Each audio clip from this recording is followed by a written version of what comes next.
कि मेरे प्रेम प्रवण पिताजी को मोही और अज्ञानी बता रहे हैं और अपने को बता रहे हैं कि मैं राम को जानता हूं कि साक्षात परमात्मा है। अगर यह ऐश्वर्य ज्ञान लेकर के आगे बढ़ेंगे तो मेरी माधुर्यमयी नर लीला में अंतर पड़ेगा। ये सब जगह मेरी भगवत्ता की पोल खोलते फिरेंगे। ये तो साक्षात भगवान है, इन्हें आप लोगों ने क्या समझ रखा है। तो फिर मेरी माधुर्यमयी लीला में अंतर पड़ेगा। इसलिए इनके ऐश्वर्य ज्ञान पर माधुर्य का एक हल्का सा आवरण डाल दूं, जिसमें कि मेरी भगवत्ता को किनारे रख करके और मेरे प्रति इनका वात्सल्य स्नेह जागृत हो। इसके लिए एक प्रयोग तो वहीं पर करा दिया। कहते हैं कि मन बिहसे रघुवंश मणि मुनि अस ज्ञान निधान, कि मेरे प्रेम प्रवण पितु को कहत कि तजहु मोह अज्ञान। इनको मोह में और प्रेम में अंतर ही नहीं समझ में आ रहा है। मेरे पिताजी मोहवश नहीं, प्रेमवश ऐसा करते हैं। तो प्रेम प्रवण पितु को कहत तजहु मोह अज्ञान, तजहु मोह अज्ञान राम नहीं नर साधारण, परम ब्रह्म भय प्रकट भूमि को बार उतारन। इसलिए अब क्या करना चाहिए, बोले धरि पितृत्व मुनि शीश पर, मुनि जी के माथे पर मैं पितृत्व थोप दूं, पितापना थोप दूं। इसके लिए एक प्रयोग दशरथ जी से कर दिया। वो क्या कहा, मेरे प्राणनाथ सुत दो, लेकिन आज से अब तुम मुनि पिता आन नहीं को, आज से आप ही इनके पिता और माता हैं। तो अब दशरथ जी वाला जो पितृत्व था वो आकर के श्री महर्षि विश्वामित्र के ऊपर सिर पर सवार हो गया और इनका ऐश्वर्य ज्ञान तो भूल गए और माधुर्यमय धरातल पर आ गए। कैसे, बोले राम लक्ष्मण मग चलत दिए लरिकई ठान, बिसरि ज्ञान विज्ञान मुनि भय अधिक हैरान, भय अधिक हैरान ब्रह्म ये बालक कैसे। मैं धोखे में तो नहीं पड़ गया हूं। स्वप्न में शंकर भगवान ने कहा था कि श्री राम लक्ष्मण भगवान है। स्वप्न की कई बातें वैसे ही होती है। मैं साधारण बच्चों को तो नहीं उठा लाया। क्यों? अगर ये ब्रह्म होते, अगर ये परमात्मा होते तो इतनी चंचलता इनमें क्यों होती? क्या चंचलता कर रहे हैं? बोले भय अधिक हैरान ब्रह्म ही ये बालक कैसे, कबहू सिलन चढ़ी चितवत और कबहू शर्मा कैसे, खग मृग सरसिज विटप लखी चंचलता अधिकान, विसर ज्ञान वैराग्य मुनि भय बहुत हैरान। महीना आश्विन का था, कुआर का। कुआर की धूप बड़ी तेज मानी जाती है। चलते चलते धूप में तपे, पसीना चल रहा है और इसी बीच में लक्ष्मण जी सरोवर में धंस पड़े। लक्ष्मण कहाँ जा रहे हो? कहा कि ये भैया कैसन फूलल कमल बा, भैया कैसन फूलल कमल बा, ए भैया कैसन फूलल कमल बा, ए भैया कैसन फूलल कमल बा। देखिए भैया कितना बढ़िया बढ़िया कमल के फूल खिले हैं। सौरभ पराग मकरंद के बटोर के,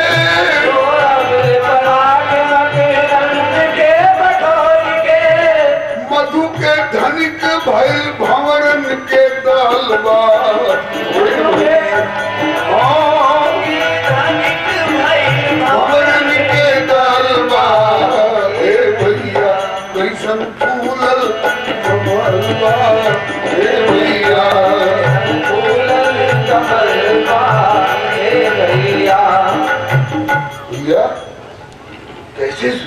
सुंदर कमल खिल रहे सरोवर में देख के मेरा मन ललचा गया। किस लिए? अपने लिए बोले ना, तोहरा श्रृंगार जोग साधन विचार के, तोहरा श्रृंगार जोग साधन विचार के, तोहरा श्रृंगार जोग साधन विचार के, तोहरा श्रृंगार जोग साधन विचार के, मनवा में हमरा तो हलचल मचलवा हे भैया,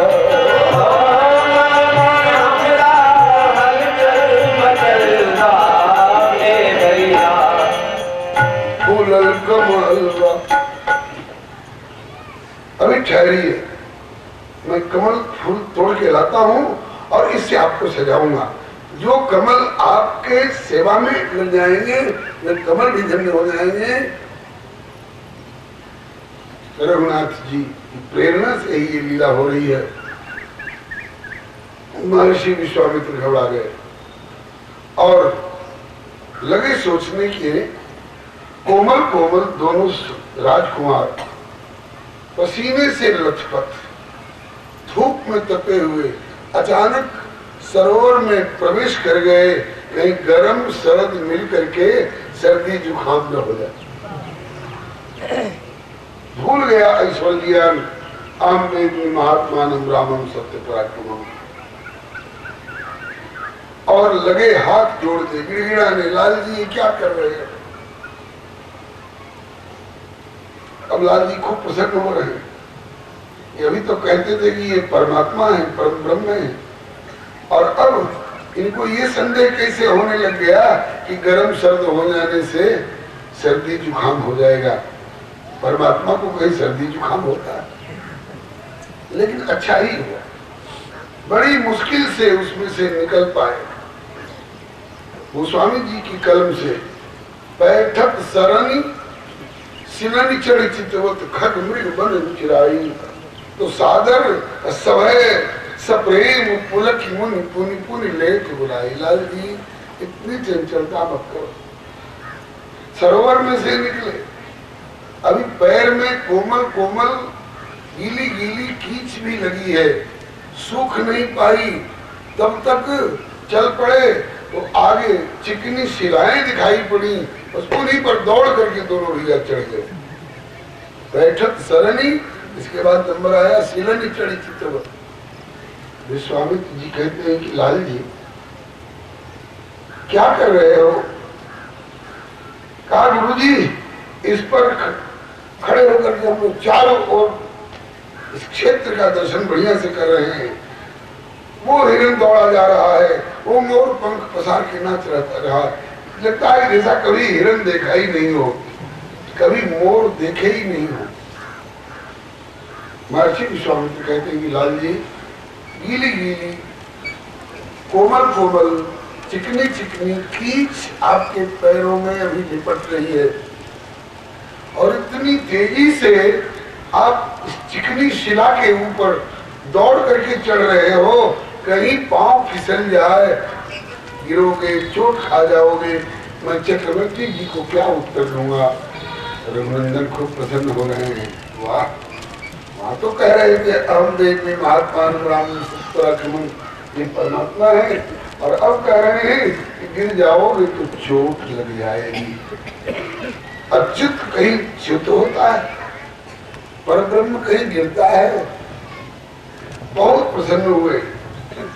इसके बाद आगे बढ़े, आगे गुरुदेव क्या करें, अब तक हम लोग सरयू जी के किनारे सखाओं के साथ खेलते आए हैं, और आप जैसे संत के साथ कहीं चलने का मौका मिला नहीं था, तो हमारी वो बचपन की चंचलता में उहाड़ आ जाता है। लाल जी थोड़ा हमारा भी ख्याल रखिए, कहीं हम बदनाम न होने पाए, और गुरुजनों के संविधान में रहें तो अनुशासित ढंग से रहना चाहिए। गुरु जी अब से ऐसा ही करेंगे। बस हो गया संचार महर्षि विश्वामित्र के अंतःकरण में, ऐश्वर्य का लोप होकर के और माधुर्य का संचार हो गया। इतना तक पर आ गए कि संदेह होने लगा कि मैं साधारण 2 बच्चों को ही तो नहीं उठा ले आया। और बलिहारी जाऊं, पहली शाम हुई चलते चलते गंगा जी और सरजू जी के संगम पर। वहां पर रात्रि विश्राम कैसे होगा, इनको पहले सोचना चाहिए था। धाम में रहते हैं तो शेष नाग की कोमल सैया पर सोते हैं। बड़ी कोमलता होती है नाग के शरीर में। जिनको कभी स्पर्श हो गया होगा उनको अनुभव होगा। और वहां से उतर के आए तो कौशल्या के अंक कभू पलना और कभू पर्यंक सोए। और आज इनको बिछाने लायक मैं एक गद्दा भी नहीं लाया हूँ, एक चटाई भी नहीं लाया हूँ। और विश्राम का समय हो गया, कौन चीज पर सुलावे, तो थोड़ी सी घास और थोड़े से पत्ते बटोरने लग गए। गुरुजी ये क्या होगा? कहा कि इसी पर हम लोग सोएंगे। कहा कि हम लोगों के रहते आप घास और पत्ते बटोरे और आपके बिछाई हुई सेज पर हम लोग सोए? नहीं नहीं, आप गुरुदेव हैं, हम लोग आपके शिष्य हैं, हम लोगों को आज्ञा करिए, हम लोग सब व्यवस्था करेंगे। तो दौड़ दौड़ करके थोड़ी घास बटोर लिए, थोड़े पत्ते बटोर लिए। महर्षि विश्वामित्र का की मृगशाला लेकर के और उस पर बिछा दिए। गुरुदेव आइए विराजिए। इसके बाद गुरुदेव की सेवा करने लग जाते हैं। बड़े प्यारे प्यारे भाव हैं। ऐसे चलते चलते रास्ते में जो जो स्थान मिलते हैं उनकी जिज्ञासा करते हैं रघुवर। उन्नाथ ये तो बड़ा खुशहाल संपन्न क्षेत्र लगता है। हाँ लाल जी, यहाँ देवराज इंद्र की ब्रह्म हत्या का निवारण हुआ था और इंद्र ने आशीर्वाद दिया था कि जिस क्षेत्र ने मेरी ब्रह्म हत्या को धारण किया, निवारण करके, उस क्षेत्र के लिए मैं आशीर्वाद देता हूँ कि बराबर यह क्षेत्र धन धान्य से संपन्न रहेगा। उससे आगे बढ़े, बहुत बहुत स्थान आए, परिचय पूछते गए। एक जगह कहते हैं कि महर्षि ये तो बड़ा भयावह क्षेत्र लगता है। ऐसे बोले कहीं लोगों की खोपड़ी पड़ी है, कहीं हड्डियां पड़ी हैं और कहीं मांस और कहीं रक्त इधर उधर बिखरे हुए हैं। ये क्या बात है? श्री विश्वामित्र जी ने बताया कि लाल जी अब हम उस क्षेत्र में प्रवेश कर रहे हैं जिस क्षेत्र में ताड़का नाम की राक्षसी उपद्रव करती फिरती है। कितने लोगों को मार मार करके खा गई। बड़े बड़े हाथियों को अपने त्रिशूल की नोक में पिरो करके और लगता है झंडा फहराती हो रही है। कोई उसका कुछ नहीं कर सकते। और देखिए, सावधान रहिए, हमारी आवाज सुन रही होगी, हो सकता है कहीं अचानक आक्रमण न कर दे। इतने में तो गोस्वामी जी के शब्दों में, ए हाँ चले जात मुनि दीन दिखाई, चले जात मुनि दीन दिखाई, सुन ताड़का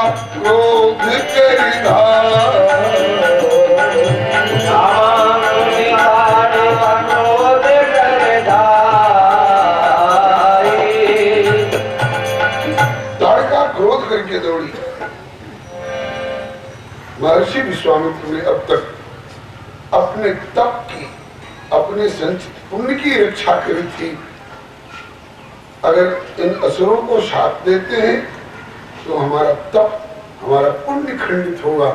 लेकिन आज देखा कि नन्हे मुन्नों के ऊपर ये दौड़ करके कहीं आक्रमण करके चोट न कर दे, इसलिए ताकि हमारी सारी तपस्या लग जाए लेकिन ये सुरक्षित रहे। ये माधुर्य का भाव आ गया। विश्वामित्रस्तु ब्रह्मर्षिर् कारेणाभिभर्तताम् स्वस्तिराघवयोरस्तु जयं चैवाभ्यभाषत। मतलब खबरदार जो मेरे इन दोनों राजकुमारों की बढ़ी तो मैं अपने तप और पुण्य की सुरक्षा नहीं देखूंगा तुझे अभी जला करके भस्म कर दूंगा। उसको स्तब्ध कर दिया और राघव से कहने लगे, राघव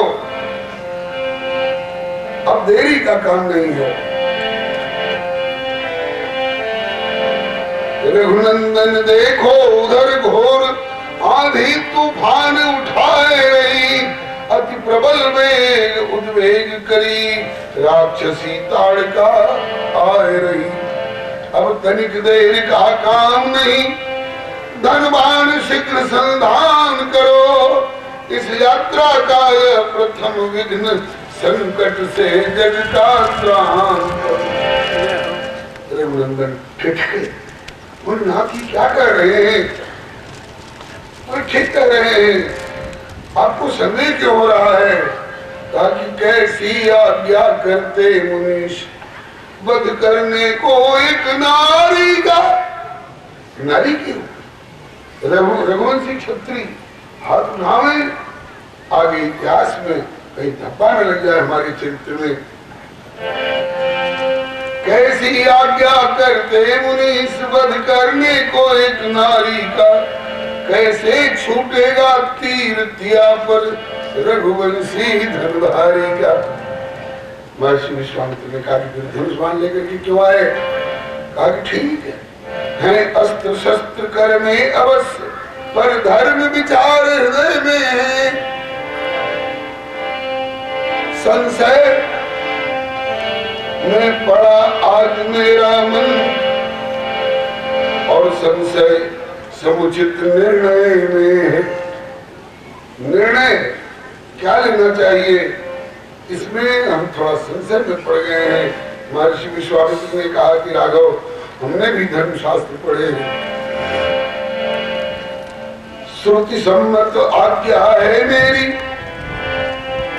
रघुनंदन मत संदेह करो, श्रुति सम्मत आज्ञा है मेरी। ये समय चूक की हुक न हो, याते मत करो तनिक देरी। ऊपर से देखो तो शरीर दृष्टि से अबला नारी है, किंतु मन वचन कर्म अति घोर कठोर राक्षसी अत्याचारी है। कुछ और दिवस ठहरी जग में, कुछ और दिवस ठहरी जग में, तो बचे किसी के प्राण नहीं। दुष्टा का बिना विनाश किए, संभव जग का कल्याण। रावण की तरफ से नियुक्ता ये दुष्टा लगता है कि सारे क्षेत्र के लोगों को खा जाएगी मार मार करके, इसलिए इसका वध आवश्यक है। आप निसंदेह मेरी आज्ञा से इस पर बाण चलाइए। फिर क्या कहना गोस्वामी जी के शब्दों में, एक ही बाण प्राण हरि लीना, एक ही बाण प्राण हरि लीना, दीन जानी तेरे पद दीना, दीन जानते निज पद दीना। तब ऋषि निज नाथ ही चीनी,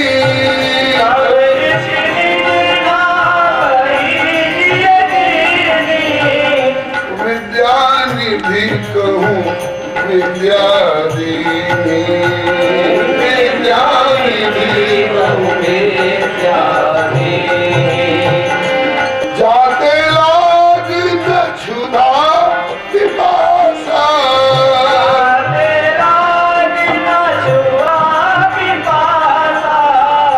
अतुलित बल तन तेज प्रकाश, अतुलित बल तन तेज प्रकाश। एक ही बाण प्राण है लीना। रघुनंदन ने एक ही बाण का प्रयोग किया और ताड़का सदा के लिए धराशायी हो गई। अब आगे की चौपाई है, तब ऋष निज नाथ जी चीनी।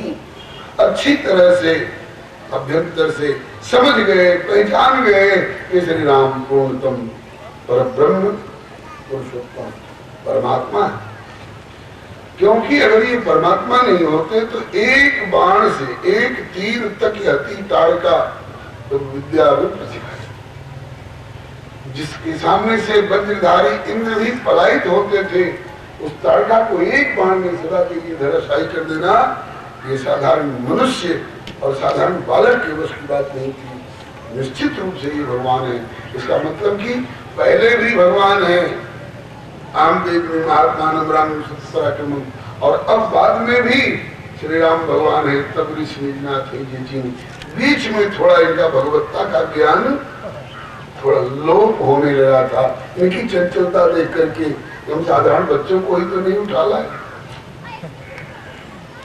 अब इन्होंने अपनी सारी विद्याएं, बला अतिबला इत्यादि, और अपने सारे आयुध जो कृषासु जी के वंशज हैं, सारे इनको सौंप दिए।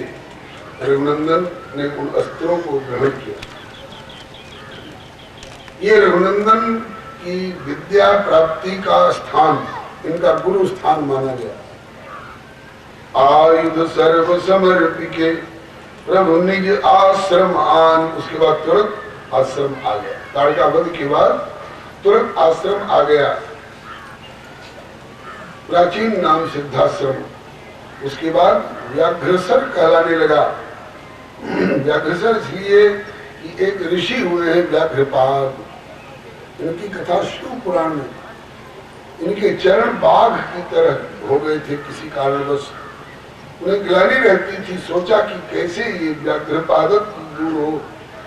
बहुत बहुत उपाय किए, सफलता नहीं मिली। किसी ने कह दिया कि सिद्धाश्रम में एक सरोवर है, वहां आप स्नान करें तो आपका व्याघ्रपादक दूर हो जाएगा। तब श्री व्याघ्रपाद ऋषि ने सरोवर में प्रवेश करके स्नान किया, उनका व्याघ्रपादक तो दूर हो गया, ऋषि के तरह चरण हो गए। तभी से उस सरोवर का नाम पड़ा व्याघ्रसर।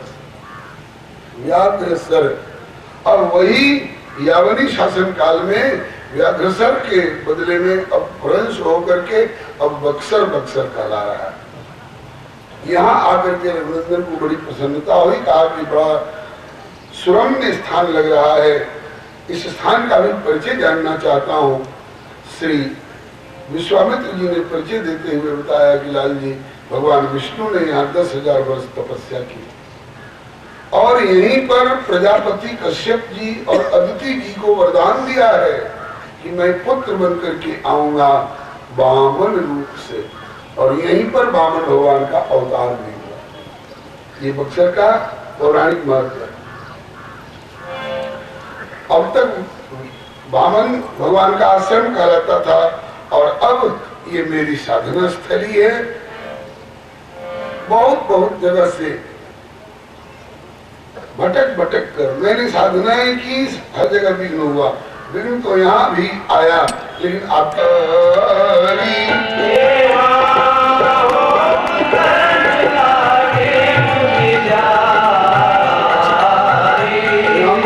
आप रहे मख की रखवाला,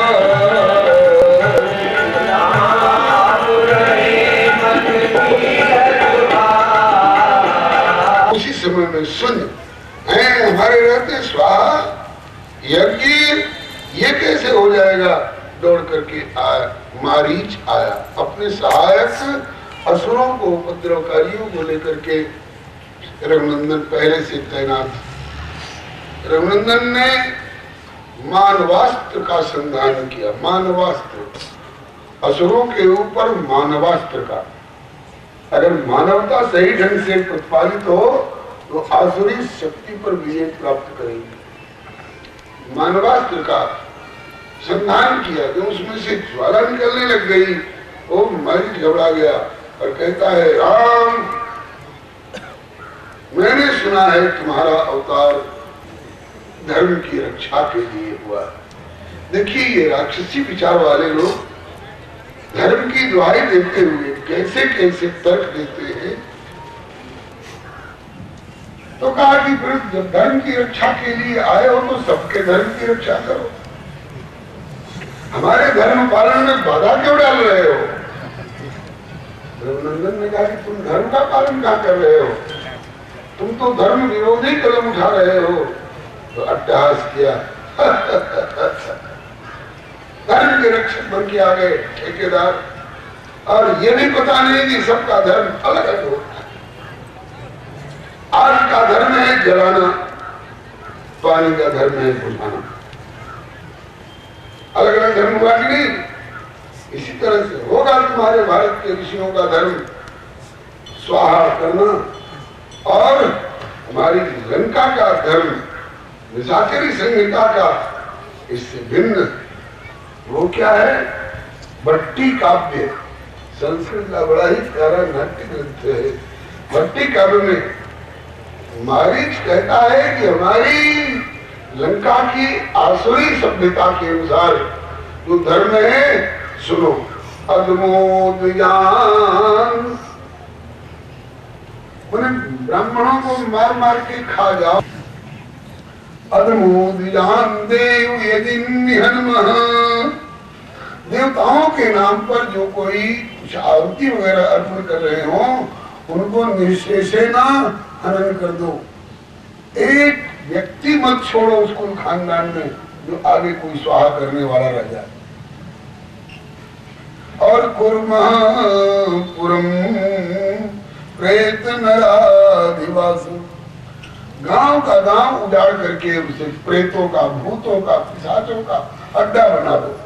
ये हमारा धर्म है।